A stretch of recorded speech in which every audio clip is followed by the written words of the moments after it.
New folks in. Hi, everyone. Happy Friday. All right, I've got the chat open. We'll do things like we typically do. Um, So, speaker series.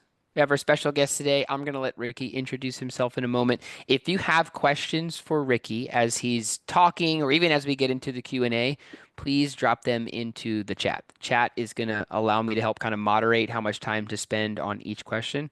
So, I'll kind of work my way through those things. You're also welcome to raise a hand and chat that way, but questions generally give me a good idea of how much time to spend on one thing versus another. So, with that said, Ricky Koo is going to be our speaker today. He's going to talk a little bit about a couple different topics. Um, I met Ricky a couple weeks ago.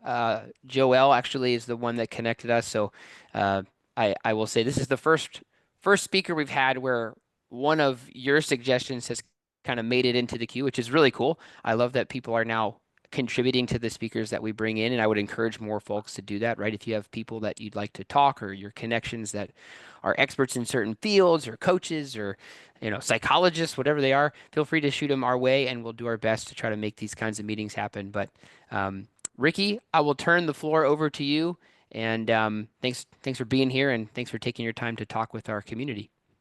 Yeah, of course. Thanks, Adam. It's great to be here. Hi, everyone. I'm Ricky Koo. So let me see if I can share because I'm more of a visual person. But let me pull this up here. Can you all see? Okay. Yep. Okay. Great. So, oh wow, there's features here on Zoom with backgrounds. All right, so nice to meet you. I'm Ricky Koo. I am the Senior Director of Finance at Autodesk, which is a tech company. We're the creators of AutoCAD. You may have heard it or maybe even used it yourself. I oversee our spend portfolio management team there, which is just a fancy way of saying that I tell people how they should be optimizing and spending their money in the smartest way possible to make sure that we are a profitable business. Outside of Autodesk, I am a certified leadership and communication coach. So I also own my own coaching business where I work with individuals on private one-on-one coaching sessions, as well as organizations, giving keynotes, running workshops, working primarily on leadership and communication development for their team members. I'm also a full-time dog dad, a husband, an uncle, a brother, a speaker, and a writer. And I've been in the industry for over 20 years. So I've worked in a variety of different Fortune 500 companies across banking, consulting, and of course, tech. My background is actually in psychology. And when I tell people that, they find that very surprising because I'm a CPA and I work in finance. And they're like, how does that come into play? But that's really where my coaching business was created. It's because I have this blend that I like focusing on, which is being human and bringing those human elements into our lives, into our work, but also being highly technical, because that's where my CPA and finance hat comes. So I always encourage people to have that blend as well for themselves and not lean too far off on one side, whether it's your technical skills or your soft skills. Um, I specialize in leadership development, like I mentioned, and communication, as well as self-branding and influencing and negotiation.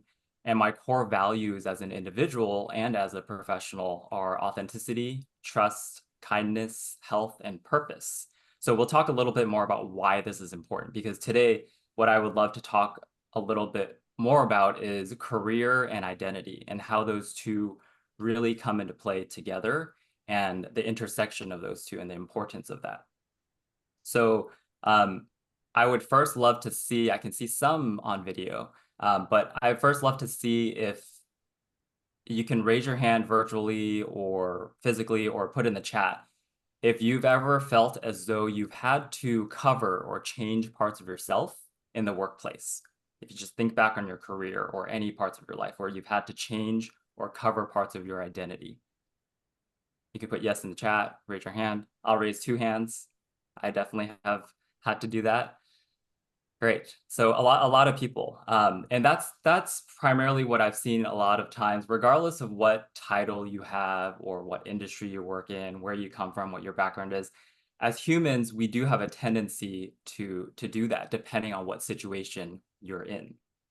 So as I think about career and identity, what I like to acknowledge and to remind us of is how much time we spend at work. So this is a visual focusing on Americans, but it also applies to other countries. It's a common theme where as humans, we spend a lot of time with children, if you have children, with our partners, with families. We spend a lot of time alone, but we also spend a huge part of our lives with coworkers. That's that orange line there. Majority of our adult lives we spend at work, we spend with our coworkers. And so that's where it becomes so important for us to be very aware and intentional about how we're showing up when we're engaging with our coworkers and at work, because that really can take a toll on ourselves. And it really can make a difference if you think about your career growth and development, if you're looking for that. So this is something that I like to visualize and think about when I think about work and self and life in general. It's really a flow across all three of those. And if we look at the yellow circle there, just starting from the core self, this is really who we are deep down to our core. Not a lot of people get to experience this or see this, if anyone at all. This is where your true thoughts come in. This is where your feelings are, your desires, your fears. And all of that is what really shapes our mindset, what we call our mindset. And then as we move upward and outward into the broader circles, there's the inner circle, which is pretty close to your core self, but that's where you start changing and masking and covering parts of your core self and your core identity. And then you move into this middle layer where you cover even more. And then the outer layer. The outer layer is how people in the world experience you. That's really the words you use, your behaviors, your actions out in the world. And that's what we call our expression. So if we think about how we show up in the world and how we truly feel inside as a core self, think of our mindsets, our deep thoughts, feelings, desires, and fears, and how we express ourselves. That distance between our mindsets and our core self and how we express ourselves out in the world, how people experience us, is called the authenticity gap. So the wider this gap is for you, the more difficult it is to be effective in what you do. If you think about being in the workplace, right? If your authenticity gap is very, very large, that means you may not be fulfilling some of your desires. That means you may have underlying fears that you're trying to cover up in how you express yourselves. And so there's been a lot of studies that have shown people who tend to have large authenticity gaps where they're constantly covering or they're constantly code switching is a term that people in underrepresented communities often experience and use, that takes a toll on you as an individual. And what that does is, as a professional, it makes it much harder for you to focus a lot of your time and energy on doing your job.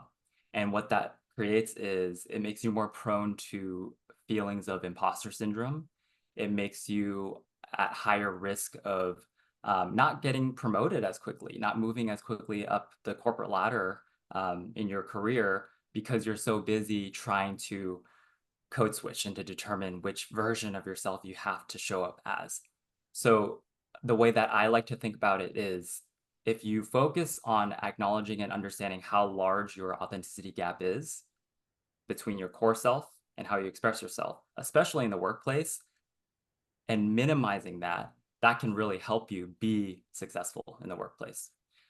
So I'll just, before we turn it over to Q&A and just kind of thoughts from the group, I'd love to share a little bit more from a practical lens about how I worked on my own authenticity gap in my life. So I started my career in public accounting and consulting. I worked for the big four, the world's biggest four consulting firms, and it was at Deloitte. And about a year in, I found myself feeling a little bit lost because I had a great job, I had good pay, it was a big name on my resume, and yet I was feeling this lack of motivation and I was feeling just unsure of what my career would look like. And I remember one night I was wandering around, and yes, it was in the evening because we used to work crazy hours. But we were at the office at a client site, and it was just a wall of cubicles, beige cubicles. And I remember walking around aimlessly because I just needed a breather from the conference room where we had just eaten dinner together um, with my team. And so I was walking around, and I remember seeing this flash of light or this flash of color in the corner of my eye. And I turned and I noticed this tiny, tiny little rainbow flag just sticking up amongst the sea of the cubicles. And I thought to myself, oh, that's interesting. And I kind of walked closer to that. And I realized that it was a person's desk, and they had a picture there with them and their partner, and then the little rainbow flag. And in that moment, it made me realize how far away from myself I had become in the workplace. Because up until then, I was very, very good at keeping my personal life and my work life completely separate. So I would have my personal relationships with my friends, family, um, and my partner at the time. And in the workplace, I would show up as corporate Ricky. And I thought that was the measure of success. I thought that was what would allow me to be successful and grow my career. And in that moment, I realized, wow, this is a huge part of my identity that I've been masking, that I haven't been sharing. Even though I've been spending so much time day in and day out on the weekends, building relationships with my coworkers, I've seen their family, we've had a lot of meals together, and yet they don't know this part of me um, that I've never shown in the workplace. And so from that day forward, it really, really opened my eyes to the importance of showing up as yourself, because all those feelings that I was feeling, feelings of feeling lost and unsure, imposter syndrome, was because my authenticity gap was so large. I was so far from my core self when I was in the workplace that it was taking a huge toll on my energy. And as a result, the relationships that I thought I had built over those years actually weren't as strong because they didn't even really know who the real me was. And so fast forward to now, since that day, I've intentionally been more open about who I am as a person, as opposed to keeping those two lives separately. And what I've seen and experienced is I wouldn't have gotten to the point that I am in my career without having closed that authenticity gap for myself, without having been aware of what that was doing to me as a person and also what that was doing to my career. And what I've seen and experienced personally is that people started to really see me for who I was, and the trust in the relationships just magnified. And I also started to see much more growth in my career at a faster pace. Um, I wouldn't have made my way up to become an executive at a tech company if I didn't identify that for myself. And if I wasn't able to say, this is who I am and these are my core values, and to show that, because a large part of, as you move up in your career, a large part of what leaders look for isn't really the technical, tactical skills anymore. It's you as a person and your uniqueness and what you bring to the table and those soft skills. And so by shifting that mindset for myself and focusing on how I could be closer to my core self and how I express myself to the world, that's what has allowed me to really, really experience a lot of growth in my career and a lot of great, genuine, strong connections. So that's how I like to think about career and identity and how those two converge and the power of being able to find that for yourself. So that's what I had to share. But let me stop sharing now. And I see a hand up. Yeah, I wanted to just kind of plus one to the story that the most miserable that I have ever been in the 15 years that I've worked was when I was 25. I got put into a management job at Boeing. I had worked at Boeing for about a year and a half, and again, right time, right place. They asked me to step into a leadership role, and I had crazy imposter syndrome. I think I was leading about 30 individuals, average age on the tooling design team that I was managing was probably like 48. Um, a lot of people that had been there for a long time. And yeah, the imposter syndrome kind of for one reason or another forced me into this mental state where I thought, well, the way I do it is I'm going to fake it till I make it. So I'm just going to look at, the person above me and try to manage in the style that they manage. Right? I'm gonna do what they do, right? Because this person who, again, I think they were probably 63 and had been at Boeing for something like 35 years. For whatever reason in my head, I was like, oh, I should just copy them. Um, that didn't work. It didn't work. I did not command the same level of respect that this person, that I worked for did, and my management style didn't fit into their management style. I didn't even know what my management style was at that point. And within 6 months of trying to function like a different person and talk like a different person and present or kind of put on a front, gosh, that's the fastest I ever burned out of a job ever. I remember coming home at work and talking to my wife and being like, I just don't think this is for me. I thought, leadership was kind of where I wanted to go and thought I was good with people and having conversations is kind of arriving at this point of like, well, you're not acting at all like yourself. Like, no wonder you don't like going to work because you don't act like you. You act like a person you're not. Um, whatever situation you're in, I don't think it's unreasonable to, to identify a potential for an opportunity for that situation to occur, right? The place I go back to a lot mentally is, when you're interviewing for a job or when you're seeking a job, it's not always true, right? But we kind of put ourselves in these locations of, I don't have as much power as the person interviewing me, right? Like, it's not a two-way street, it's a one-way street, and I need to be whatever this hiring manager needs me to be, right? Or whatever these recruiting people think that I should be. I'm gonna be that, right? I'm gonna shift how the world perceives me at some level so that I can get this job or make my life better or accomplish this objective. And the one thing I just want to put out there before we turn it on into Q&A, and I think Ricky, your content is so spot on, and the graphics that you showed are really helpful. That I think there's a right way to do that, and I think there's a wrong way to do that, right? The rebranding information that we teach about how to take your experiences and your results and your accomplishments and your skill sets and kind of repackage them. In my opinion, obviously I'm horribly biased. I think that's the right way to rebrand. Where we start to get into trouble, and I've had conversations with people on the phone, in our community about this, is when you kind of move past the professional component of your identity into the personal component of your identity. And now you're like, oh, well, I have to talk differently than I talk, and I have to, interact differently, and I have to have less energy, and I have to, and that's where we start to get into the world of like, well, let's let's check ourselves a little bit, right? Because you don't want to put on some front so that you can land a job at this company and then show up on day one and feel like you have to continue to pretend to be this person that you're not, right? It's really, really important that a large percentage of your personality and yourself and your authentic, again, beliefs and character traits and principles and all these things that make you you come out in that process because again, as a hiring manager, like if I'm interviewing Ricky and Ricky is corporate Ricky and then corporate Ricky shows up to work on day one and corporate Ricky's not happy, I don't want that, right? Like I want to see the actual you.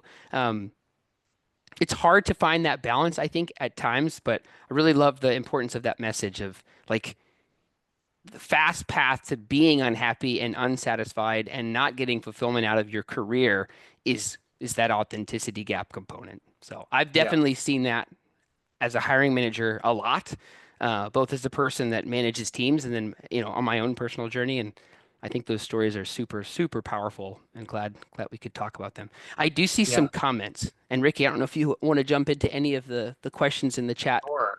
Sure. Yeah. Just one thing that you said as we're talking about interviewing, because I know the job market right now, I have roles open, I'm interviewing people. It's an employer's market, unfortunately, but Yeah. it's hard. It's tough right now for people looking for jobs. I've had clients and people who are just struggling. But I think what you said is so true. sometimes it may not feel like it's a two-way street, but it absolutely is. Because if your focus is purely just to say, I just want to land this job, that's a very short-term focus. And if you're doing everything and saying everything to get that job, but then afterwards, a month later, 2 months later, you're not going to be happy, that's not going to be a good thing for you or the employer. Um, and so it's important for us to, you said it can be hard sometimes, but it's actually, if you take a step back and think about your authenticity gap and what that means, it's actually pretty easy because what Mm. we're literally saying is stop thinking about answering the questions during an interview of what you think the hiring manager wants to hear and start answering how you truly feel. That's, as a hiring manager, that's what I look for. Maybe So intimidating is the word. yeah, yeah. Um, when I see people answering very polished, well-versed, well-rehearsed answers, that actually is a turnoff. And I typically don't hire people that are like that. And so that's just a reminder. It's yes, if you fumble on your answer or if you say things like, "Oh, let me take a moment to think about that." I actually prefer that as opposed to someone who's very, very polished and scripted and ready to go with all the perfect answers, because that's not authentic. So that's just a reminder for you to hopefully ease a little bit of the pressure because I know how difficult it is if you're looking for a job. So there are questions. How should we? Yeah, I can jump in and kind of read them and we'll go one at a time. I still Sure. see we've got people coming in through the waiting room. All right, let's start with the first question from Mario. Question is, as we search for new roles, what questions should we be asking target company employees in order to better understand the department or team and if it's a place where we can be authentic? Hmm.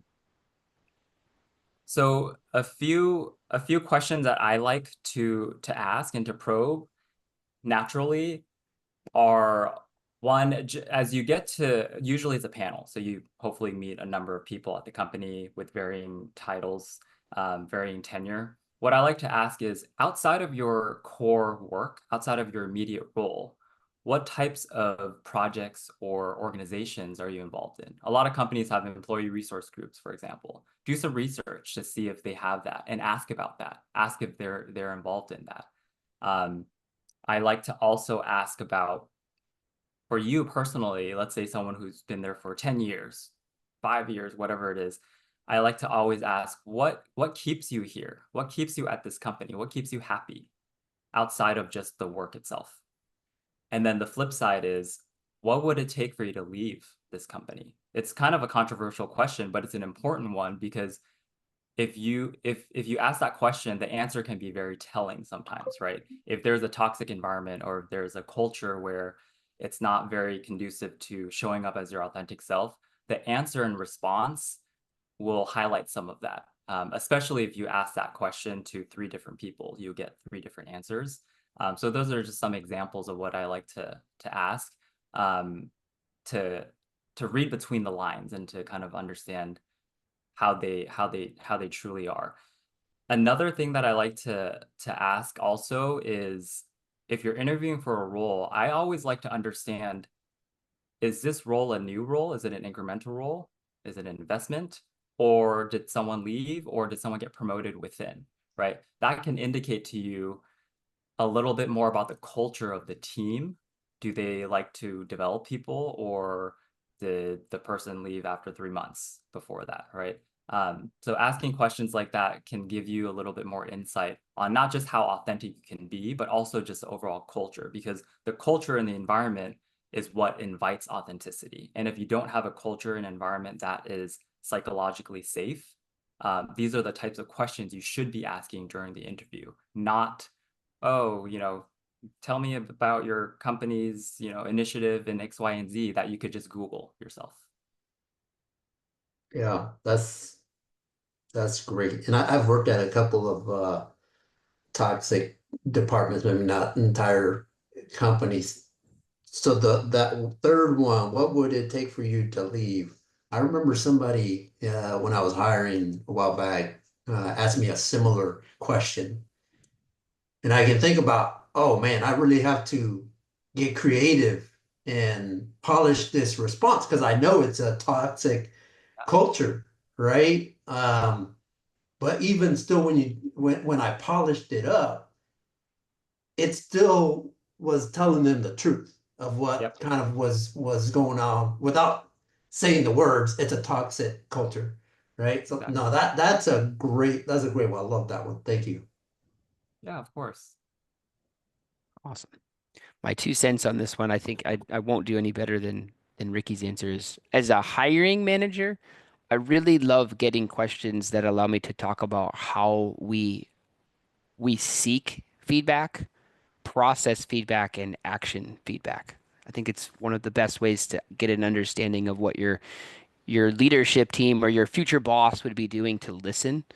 I think in healthy working cultures, active listening is a really important component of how those teams function. And I like asking questions if I'm in the interview, if I'm interviewing with someone that's trying to hire me, I typically would be asking questions around, what kind of feedback mechanisms do you have set up to listen to your teams, right? What do you do with that feedback? Who sees that feedback? How is that feedback actioned? How do you communicate to the team that you're actioning that feedback?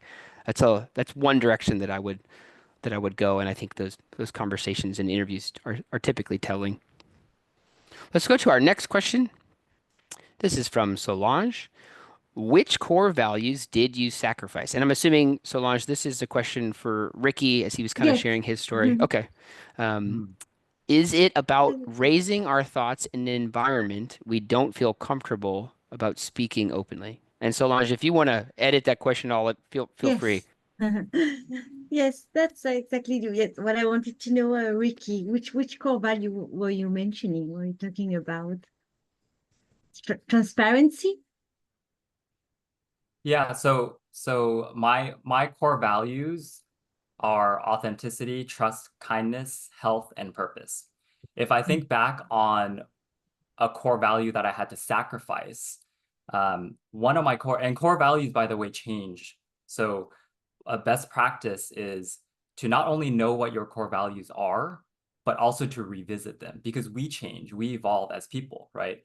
Throughout our lives, depending on which part of your life you're in, your core values, what is most important to you, what you truly care about, will change, and that's okay.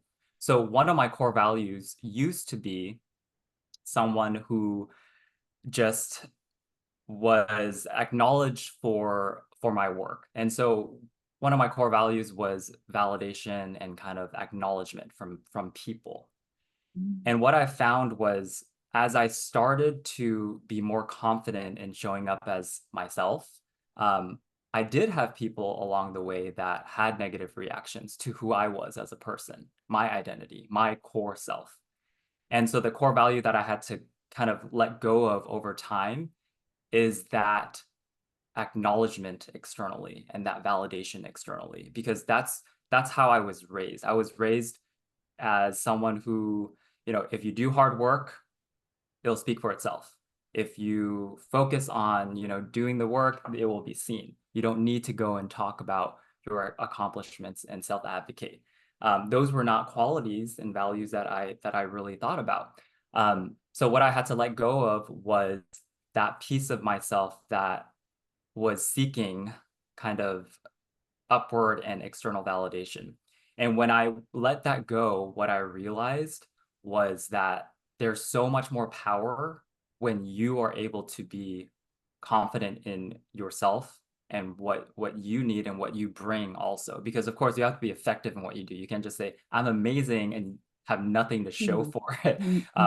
But that is something that shifted for me because for the longest time, I was very much a external seeking kind of person. And sometimes people call it like people pleaser, for example.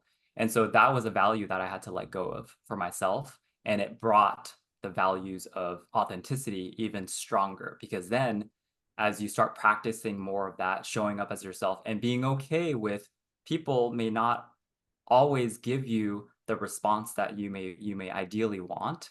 And maybe those relationships will fizzle out, and that's okay. And being okay with that is part of what also then fuels more of your authenticity to move forward. Mm, mm, mm. Love Thank that. you. All right, let's go to, I see that Henry had to drop. We might come back to his question because these are recorded calls, but let's go to Mila's question. So, how do you overcome the fear of rejection slash bias in bringing your authentic self? So it's a tricky one. It's a very personal one also. So of course, my story that I shared, huge part of my identity is I'm a gay man, right? And so if you think of that in the workplace, sometimes people don't want to talk about their personal lives. But the reality is, it's very common for us to talk about our children. It's very common for people to talk about their weddings, their baby showers, and whatnot. And that's okay because we're humans. That's part of our lives outside of work. And so to think about how to overcome that fear of rejection and bias, first and foremost, the work, I always believe this, and Adam, you probably will appreciate this as a coach also. It's inner work. It's yourself. So always start with yourself first. Don't think about and don't let the external factors distract you, because once you start thinking about all the possibilities of, oh my goodness, someone is going to think I'm less effective in my job now if they start seeing more of my authentic self. Someone is going to think or say, oh, Ricky can't be a leader because he's this, or whatever it might be. Try to turn inward as much as you can first and develop that part of yourself, build that foundation for yourself. And that's where coaching comes into play. That's where therapy comes into play. All that inner work takes years, takes a lot of time. But in order to overcome that fear of external rejection and bias, you really have to be very, very firm in yourself and where you stand first and foremost. So what I like to remind people of and clients of whenever we're feeling a little bit like we need to be covering or we need to not show up as much as ourselves, I like to remind us of it's such a huge world, but we all have our own unique ways of thinking and doing. There's nobody else, literally nobody else in the world that can do what you do, how you do it. Absolutely nobody. And so if you just remember that that's a good reminder to allow yourself to feel more like yourself and to be able to show up as more of yourself. Now, of course, bringing the practical and kind of more more realistic side of me, my CPA kind of finance hat on. The earlier question also from Solange, where it was talking about, is it about speaking up maybe in environments where you may not feel as comfortable, right? Sometimes it is, but sometimes it's also not, because you have to know and be aware of your surroundings, right? So if there's no psychological safety in that moment, in that space you're in, maybe your decision is, you know what, for today, for right now, I'm not going to say this thing that is part of my core self, that is on my mind, because that's a strategic move on your part. We all know that in the workplace, politics exists. And if you don't believe that, I think you're lying to yourself. That's something that I frequently comes up in questions where people are saying, oh, well, I don't play into politics. But the reality is they very much exist. You don't have to be fake and you don't have to feed into it, but you have to be aware of it. And you have to be strategic about how to navigate through those conversations. So at its core, it's really about knowing yourself and trusting yourself to make the best decisions based on your environment. So sometimes, as if I'll speak for myself, I have been in situations where I've made the decision not to come out right then and there to someone else that I just met, for example, in the workplace. And that's a personal decision, but I'm confident about that decision. That doesn't mean that I'm less authentic in myself. That just means that in that moment, there was something about that person or that environment that signaled to me, this is not a place where I want to be, even allow my authentic self to show up. And from there, you start seeing the patterns of what types of people and environments that you do feel more comfortable with, that do bring out that side of you. And you start being more confident in surrounding yourselves in those environments. It's the same thing as choosing an employer or a job, right? Don't don't change yourself to mold yourself into fitting the company's values and desires. Make sure that you find a company and an employer and a leader that can accept you for who you are. This Great is great. answer. Thank you. It's very interesting. Sorry, I was still off camera today.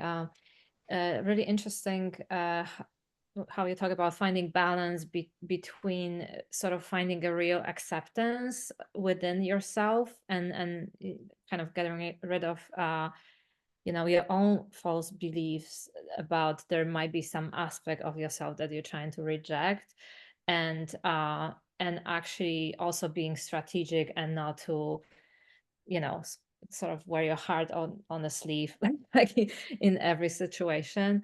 So yeah, thank you. I really appreciate that. The last thing that I'll add on to this is that when you're really comfortable with you, and that's apparent, it's only going to help your interview capability. It's only going to help your conversation capability, right? Like it's, I struggle with even articulating this point because I think it's kind of a sensitive thing to get into, but when you get into a room with somebody that is so desperate for the job and that is very apparent and clear, like it creates some biases in my brain and it's a sticking point. Um, I'm going to quote one of the greatest movies ever made, which is called Cool Runnings. And it's a Disney movie from the 90s. You should definitely check it out. But there's a quote in there from the fake coach where he talks about why he cheated to win an Olympic medal when he already had one. And he says, if you're not enough without it, you'll never be enough with it.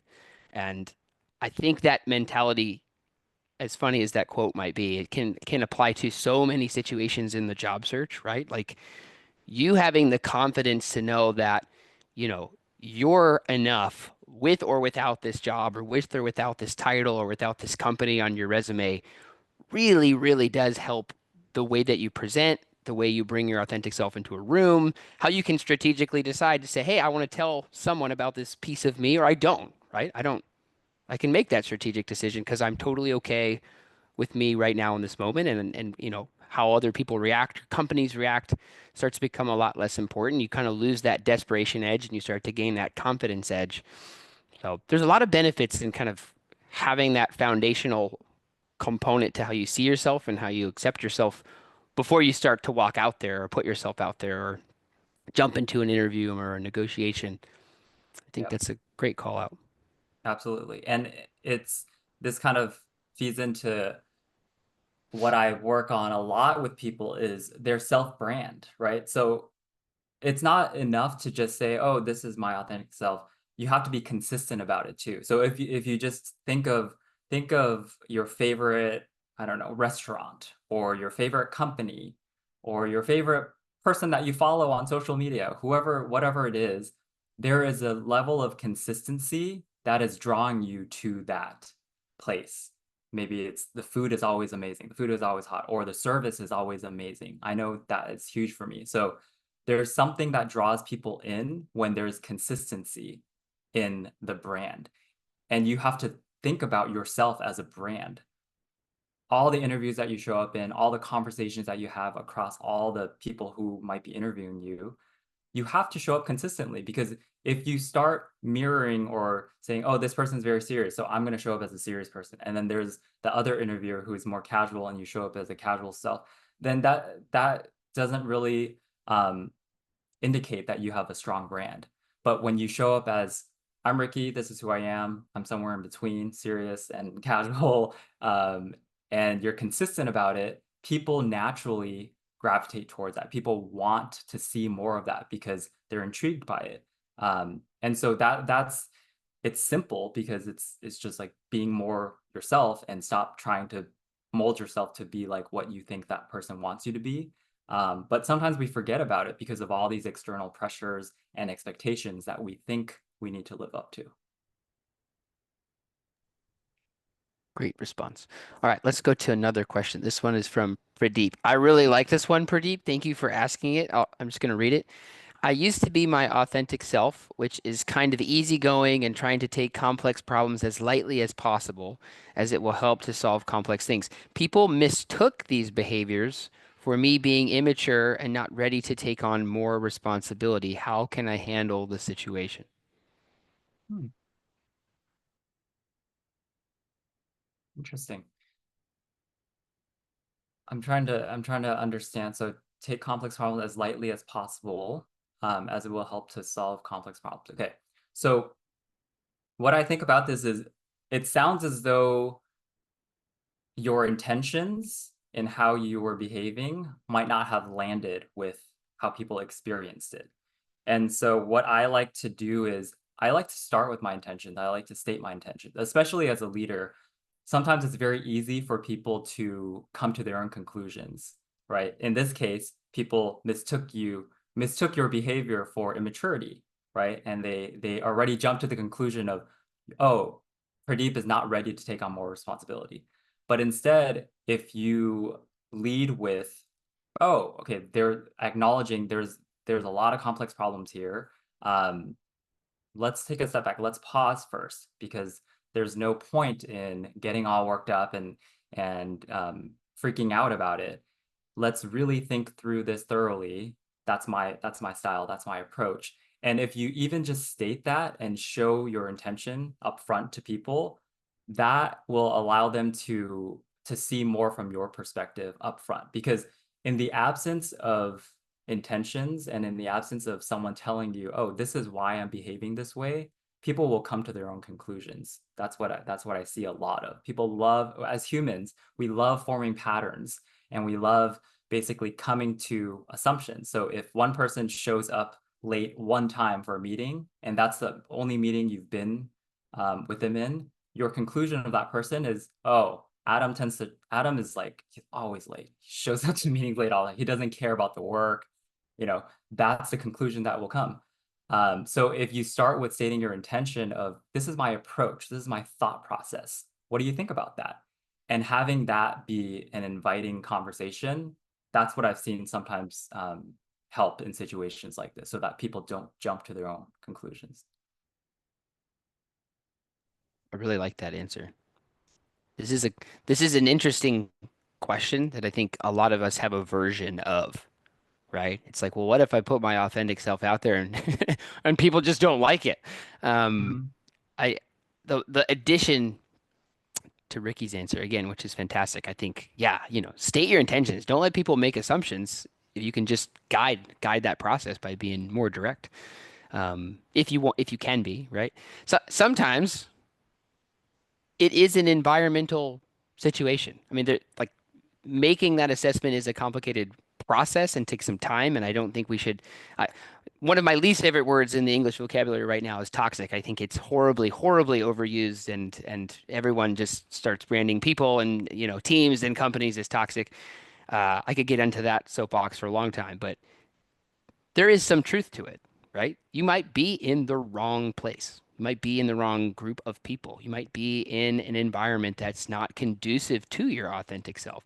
And, does that mean you need to panic and light everything on fire? No, right? But what that might mean is that it's time to start thinking about what other long-term options are, right?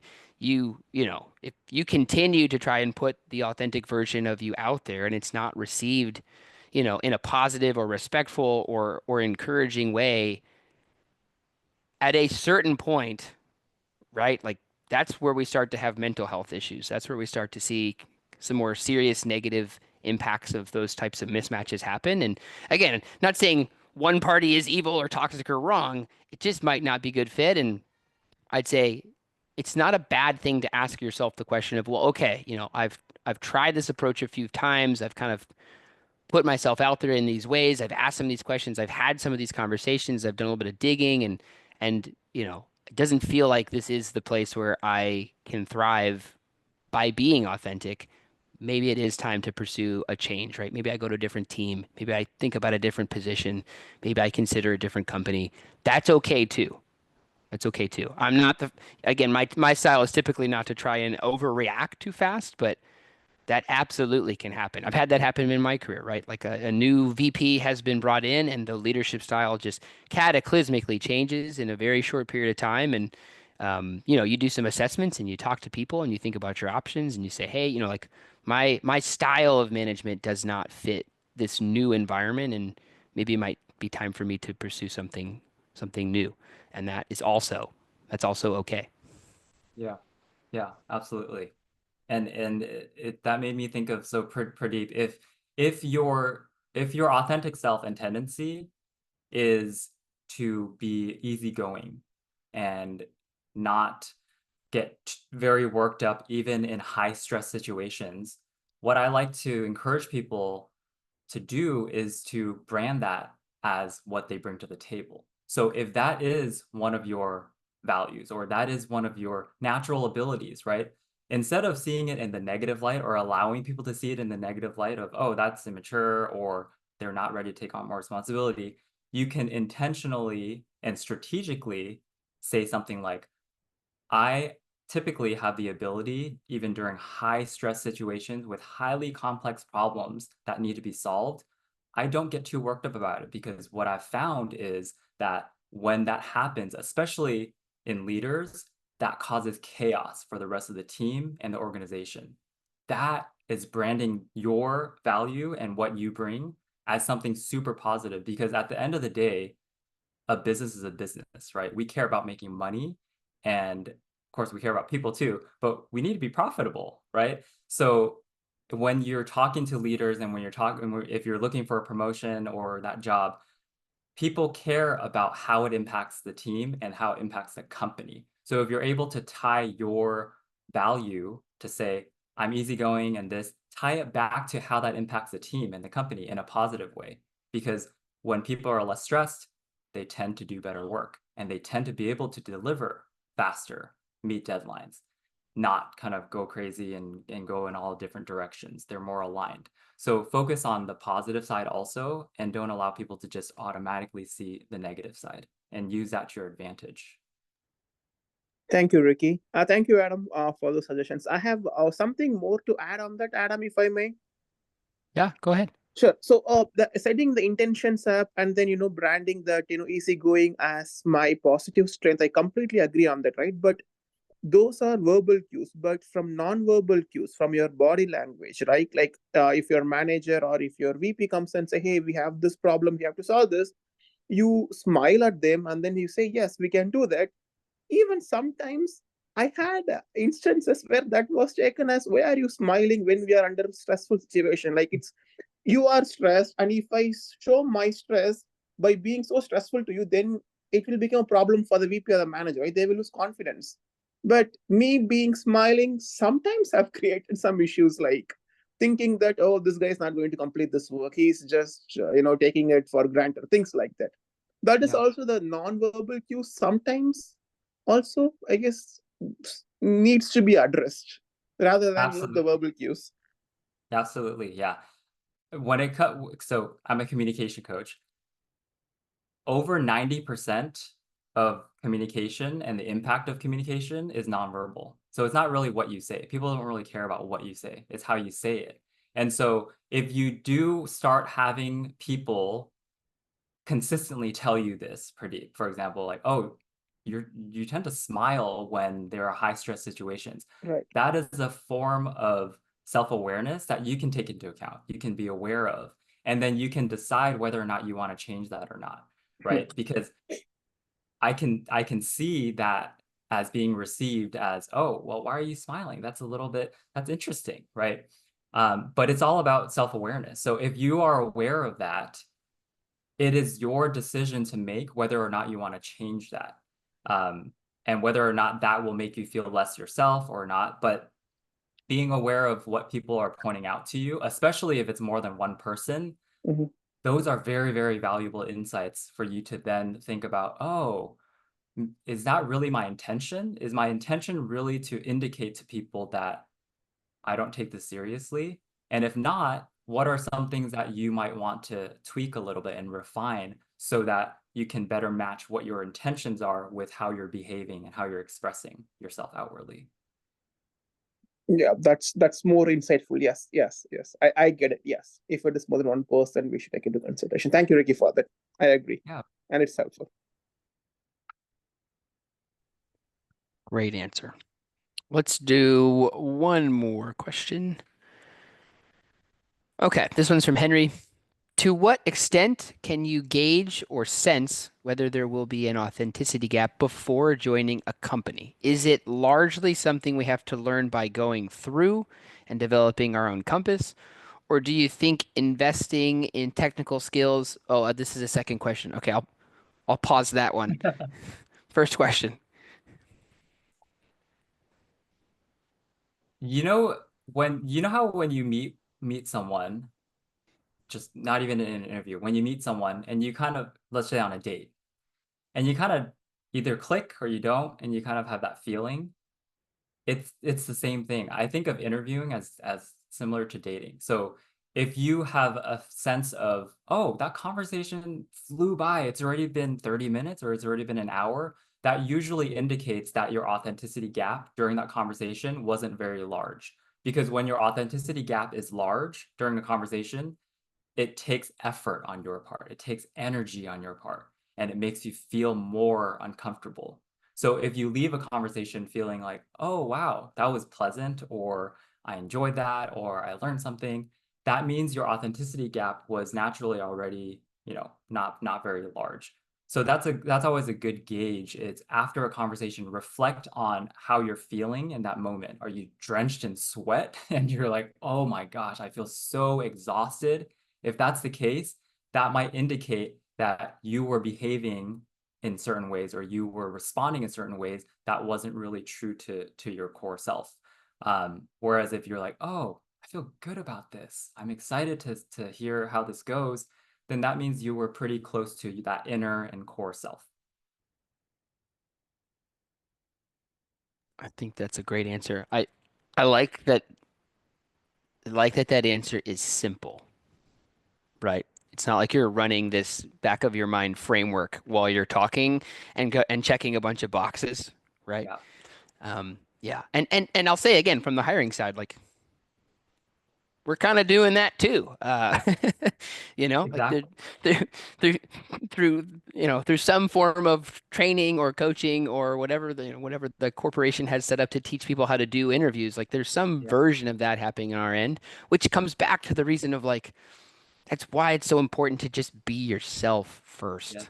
right? Yeah. Everything becomes so much easier in the short run and in the long run when both parties are authentic. Yeah. And I can't push that one enough, right? Like if you're in that interview room and you're sweating bullets and it's like I have to say certain things, I have to be certain, things, I have to function and talk and do all this stuff that isn't me, like that is the first indicator that something is off, right? Exactly. Because it's going to be Yeah. 10 times easier to nail those questions, sound confident when you're not worried about all that other stuff. Yeah. Yeah. All right, the second question, we'll wrap it up with this one. Do you think investing in technical skills is more necessary in tougher job markets, such as this, even if it is somewhat incongruent with your inner self? Are these temptations a trap? Question mark. I love this question because I get this so It's a so good one. often. Um, I'm a little bit biased, but I'll tell you my answer straight up. I work in tech. I work in a highly technical role. I'm in finance. I'm a CPA, right? So numbers, data, everything is so important. And yet I always tell people if you had to choose, I always err on the side of soft skills more. And the reason why I say that is because if you think of the certifications and the AI boot camp or whatever it is you might be trying to develop, yes, those are helpful and they can be specific to whatever role you may be interviewing for, but those are more short-lived because technology changes at such a rapid pace nowadays. And so if you get on the side of wanting to stay up to date with all the technical skills, you're forever going to be doing that. You're going to constantly be chasing that. Whereas if you focus on your energy and time on something like communication skills or influencing skills, that is transferable regardless of what industry you work in or what title you have, what company you work for. And you can bring that to any job, any relationship, any conversation. And so I like to encourage people, if you have limited time and energy, which we all do, especially if you're looking for jobs, right? You only have a certain number of hours in a day and you don't have finite, and you only have finite energy. I would choose to prioritize the soft skills more, especially if you're not looking for entry level jobs. If you're mid-career or a later career, the importance of your soft skills and what people call strategic thinking, leadership presence, those are all soft skills. That is much more heavily weighted during the interview than any technical skill that you can bring. Because by the time you get to your mid-career or late career, there's an assumption already that you're capable, you're resourceful enough. If you need to learn a new technical skill, you can go learn it. You can go take that training. But what you can't train in a short amount of time is your soft skills and how you show up and how you communicate and how you influence. And so that is a question that I love, and that's my answer. And that's exactly what I always work with clients on is stop thinking about all these certifications you have to get and check the box activities and start thinking about yourself and how you show up. I love that. I'm not gonna add any additional commentary there because I think that's a fantastic answer. Let's go ahead and end it here just so we're respectful of Ricky's time. Ricky, before we sign off, is there a way that people should connect with you or reach out if they want to chat more? Or There is, yes. So you can find me you can email me if you want, coach@rickykoo.com. Find me on LinkedIn, please. I'm on LinkedIn. We can connect, stay in touch. I would love to hear more of your success stories as you think about closing your authenticity gap. And if you have Instagram, that is my primary kind of social media presence where I post daily and I post tips and videos and stuff. So I'm at Coaching with Ricky on there. Let me type it here. nice. Awesome. And then my email is coach@rickykoo.com. And if you are very curious about more, that's my website, rickykoo.com. Awesome. But thank you for having me. It was great conversation. I love having conversations like this and just, meeting new people who are trying to grow their career as well. So I really appreciate it. Thanks, Ricky. It was a pleasure. Great conversation. All right, everyone. Take care. Have a Thank great rest of you. your Friday. Take care. Bye.